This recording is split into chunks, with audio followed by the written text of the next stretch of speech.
vamos iniciar a nossa aula de introdução à cromatografia. A cromatografia é um método físico-químico de separação de componentes de uma mistura pela diferença no tempo de migração em uma coluna que vai ocorrer devido às diferentes interações que ocorrem entre as substâncias que vão ser separadas na coluna e as substâncias que estão retidas na coluna.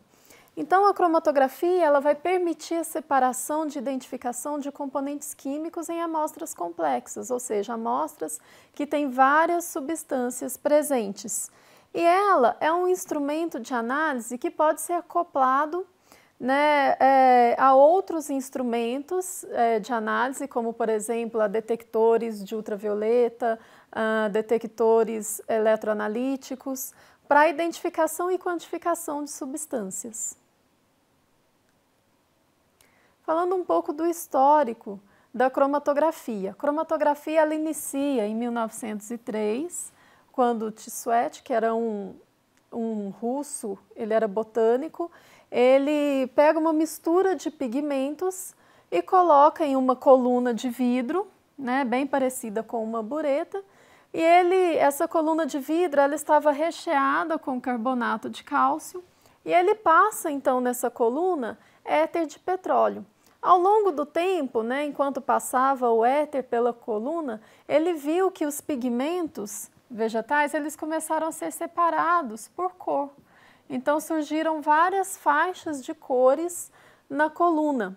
E ele então vê que esse método é possível para identificação dos diferentes pigmentos em um extrato vegetal. Desse experimento também vem o nome, cromatografia vem de croma, no grego, que é cor, e grafia, que é escrever. A cromatografia tem diversas aplicações. Então, por exemplo, separação de misturas de compostos orgânicos é uma aplicação da cromatografia, purificação de produtos farmacêuticos, separação de misturas de moléculas de proteínas, aminoácidos, vitaminas e esteroides. O princípio da cromatografia é então a separação de misturas, por interação diferencial dos componentes da mistura entre uma fase estacionária, que é um líquido ou um sólido que permanece dentro da coluna, então ele pode estar revestindo a coluna ou recheando toda a coluna, e uma fase móvel, que vai passar pela coluna. A fase móvel pode ser um líquido ou um gás. Então, as substâncias que estão ali, que vão ser inseridas na coluna, elas vão ser carregadas pela fase móvel e à medida que ela vai passando pela coluna cromatográfica, ela vai interagindo com a fase estacionária.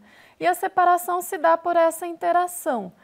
As substâncias que interagem mais com a fase estacionária vão ficar mais retidas na coluna, então elas vão demorar mais tempo para sair da coluna, e as substâncias que interagem menos com a fase estacionária, elas vão sair mais rapidamente da coluna. Aqui tem um outro exemplo, onde a gente tem uma amostra com uma mistura de dois analitos, A e B, e esses analitos vão então passar pela coluna carregados pela fase móvel, e notem que ao longo do tempo, no tempo 1 eles estão passando pela coluna, aqui num tempo 2 qualquer eles já começam a se separar. Então a substância B está ficando mais retida na coluna, enquanto a substância A está saindo mais rapidamente da coluna. Isso mostra que a substância B ela tem uma maior interação com a fase estacionária do que a substância A. Aqui num tempo 3, a substância A ela sai da coluna e vai para o detector. Então o detector vai detectar a presença dessa substância, o tempo que ela gastou para sair da coluna e a intensidade desse sinal, ou seja, a quantidade de substância que está presente na amostra. Então, o sinal para a amostra A vai ser um sinal no tempo em que ela demorou para sair da coluna e vai ter um tamanho de pico, né, uma área de pico que está relacionada à quantidade de substância na amostra. Aqui no tempo 4, a substância B também chega ao detector e vai também aparecer um sinal relacionado à substância B, que também vai mostrar o tempo em que essa substância chega no detector, ou seja, o tempo que ela demorou para sair da coluna, e a intensidade do sinal, que vai mostrar a quantidade de amostra, de analito na amostra. Quais são, então, alguns termos empregados na cromatografia? Alguns desses termos eu vou falar durante as aulas, né, e alguns já foram até citados. Eluição. Eluição é o processo de carregamento do soluto pela fase móvel. Então, quando a fase móvel carrega o soluto pela coluna, a gente fala que o soluto está eluindo pela coluna. O soluto, então, é a mistura de componentes da amostra, são as substâncias que vão ser analisadas e que estão presentes na amostra. A fase estacionária pode ser um líquido ou um sólido que permanece dentro da coluna, então ele pode estar só nas paredes da coluna, como um filme, ou pode estar também recheando toda a coluna. Geralmente, quando a fase estacionária ela é polar, mais polar que a fase móvel, a gente fala que essa cromatografia é em fase normal. Se a fase estacionária for mais apolar do que a fase móvel, é chamada então cromatografia de fase reversa. A fase móvel é um líquido ou um gás que vai se mover pela coluna e que também é chamado de eluente. Ele é que vai então promover a eluição dos solutos. Na análise por cromatografia é gerado um cromatograma, ou seja, o sinal que o detector vai gerar a partir das substâncias presentes na amostra. Então, aqui a gente tem um cromatograma que vai relacionar tempo com a intensidade do sinal, que está relacionada à quantidade do componente na amostra. E aqui aparecem os picos cromatográficos. Esses picos cromatográficos são as substâncias presentes na minha amostra, que estão sendo separadas na cromatografia.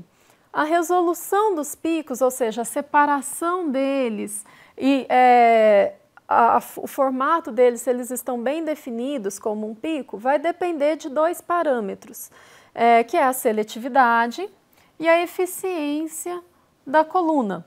Quando a gente aumenta a seletividade da coluna, quando a gente usa uma coluna bem seletiva, a gente consegue então ter uma maior separação e uma melhor resolução dos picos.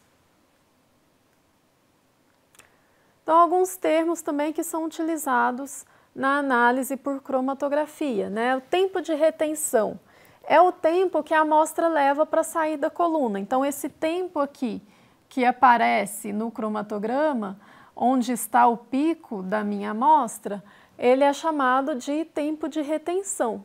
Quanto maior o tempo de retenção, maior é a afinidade da amostra na fase estacionária, ou seja, mais retida esse meu soluto fica dentro da coluna. Quanto menor o tempo de retenção, menor vai ser então a afinidade do meu soluto com a fase estacionária. Então, ele vai ser mais carregado pela fase móvel. O tempo morto, ele aparece aqui nesse gráfico e ele é o tempo que a fase móvel leva para chegar até o final da coluna. Então, esse tempo, ele é um tempo que pode ser descontado do tempo de retenção para a gente ter um tempo de retenção corrigido, ou seja, o tempo exato que a substância fica na coluna, sem contar o tempo que a fase móvel leva para sair da coluna. A eficiência da coluna, ela pode ser medida em termos de número de pratos teóricos. Esse é um termo utilizado para medir a eficiência da coluna.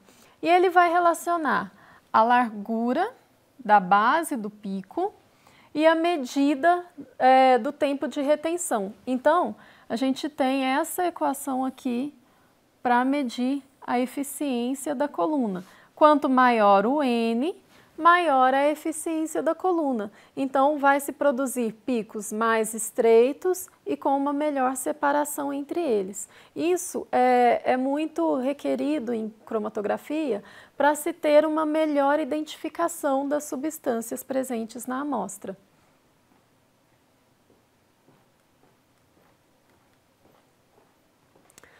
A cromatografia pode ser classificada de várias formas. Então, eu trouxe aqui algumas classificações e nós vamos falar mais detalhadamente de algumas delas. O tipo de suporte. Então, eu posso ter uma cromatografia em coluna ou uma cromatografia planar, por exemplo, em papel.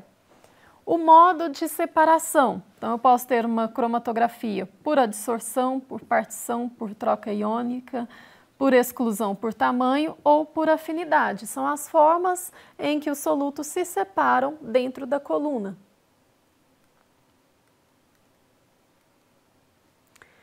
Pela natureza da fase móvel. Então, eu posso ter uma cromatografia gasosa, em que a fase móvel é um gás, ou a cromatografia líquida, em que a fase móvel é um líquido.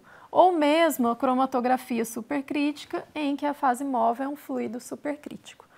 O objetivo da separação também pode ser uma forma de classificar a cromatografia. Então, a gente pode ter uma cromatografia analítica, que seria para identificar e quantificar substâncias dentro de uma amostra, ou a gente pode ter uma cromatografia preparativa, que é muito utilizada na área farmacêutica, que é para purificação e produção de alguns compostos a partir de uma substância onde se tem uma mistura. Falando um pouquinho então dos mecanismos de separação.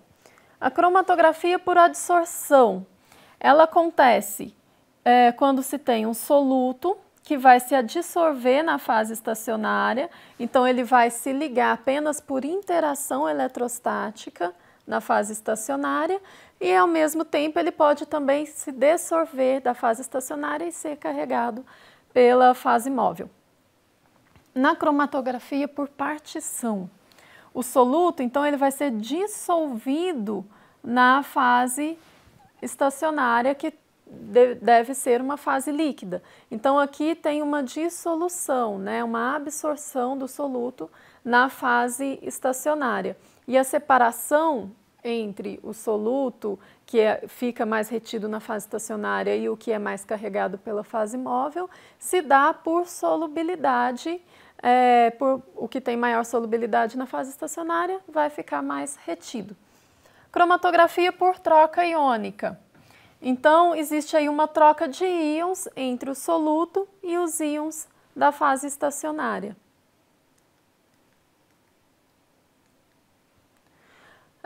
Cromatografia por exclusão molecular. Esse tipo de cromatografia, ele acontece por diferença de tamanho dos solutos.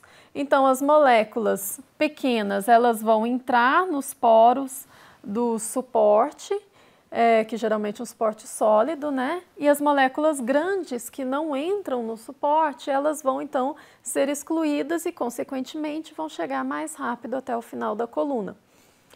A cromatografia por afinidade é uma cromatografia muito utilizada em compostos biológicos, né? Então, o que acontece é que algumas substâncias têm uma maior afinidade, se ligam à fase estacionária e outras simplesmente não se ligam, né? Então, acontece muito com separação de enzimas e substratos.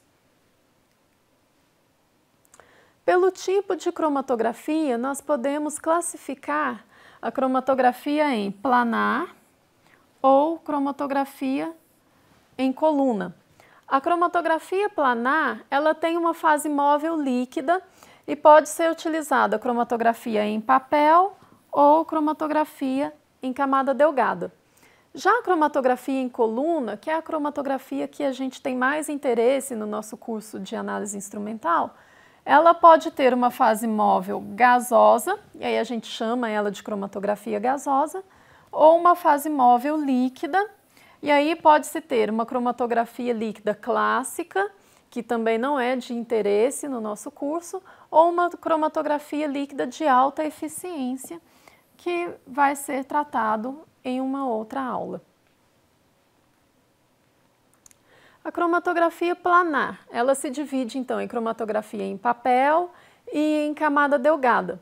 Na cromatografia em papel, a separação se dá por partição, ou seja, por solubilidade entre o solvente que vai estar passando como fase estacionária no papel e a superfície do papel que tem água, e aí a substância vai se separar entre solubilidade na superfície do papel e também no solvente que vai passar pelo papel. Então, geralmente é utilizado um papel de filtro.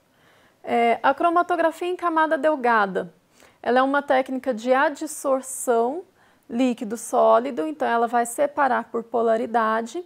E nesse caso, a diferença se dá pela afinidade, né, entre o soluto, que vai ficar aqui, né, colocado em uma placa. Essa placa é revestida por uma fase estacionária, e aí ela é colocada junto a um solvente, que é a fase móvel, e esse solvente vai passar pela placa, vai subir pela placa e ao mesmo tempo vai carregar os solutos. Aqueles que têm maior afinidade pela fase estacionária vão ficar mais embaixo e aqueles que têm maior afinidade, né, pela fase móvel vão ficar mais em cima, e aí a diferença vai dar pela distância entre as substâncias. As vantagens, então, da cromatografia em coluna. A cromatografia em coluna, ou seja, a cromatografia gasosa ou líquida, ela apresenta algumas vantagens em relação à cromatografia planar. Então, uma das vantagens, maior variedade de aplicações, pode ser utilizada em diversas áreas. Identificação de analitos em baixas concentrações, pode-se identificar analitos até a nível de ppb, ppm. Aplicação em análises quantitativas, então é possível quantificar um analito pela cromatografia em coluna. E maior sensibilidade e repetibilidade. Vou dar uma prévia sobre o que é cromatografia gasosa e cromatografia líquida, mas nós vamos ver mais a fundo esses dois tipos de cromatografia em outras aulas. A cromatografia gasosa, ela é uma técnica que vai permitir a separação das substâncias voláteis, então uma característica é que o analito, a amostra, tem que ser volátil, e ele vai ser arrastado por um gás, né, fase móvel gasosa, através de fase estacionária, sólida ou líquida. A cromatografia líquida, ela é uma técnica muito adequada para separação de componentes, então pode-se separar espécies iônicas, macromoléculas ou outros compostos, de soluções líquidas, então agora os componentes eles têm que estar em uma solução líquida, e ele vai passar por uma coluna cuja fase estacionária é constituída por um sólido ou um sólido revestido por um líquido. Bom, essa foi então a nossa aula de introdução à cromatografia. Nas próximas aulas nós vamos ver mais a fundo as técnicas de cromatografia gasosa e cromatografia líquida. Até a próxima aula.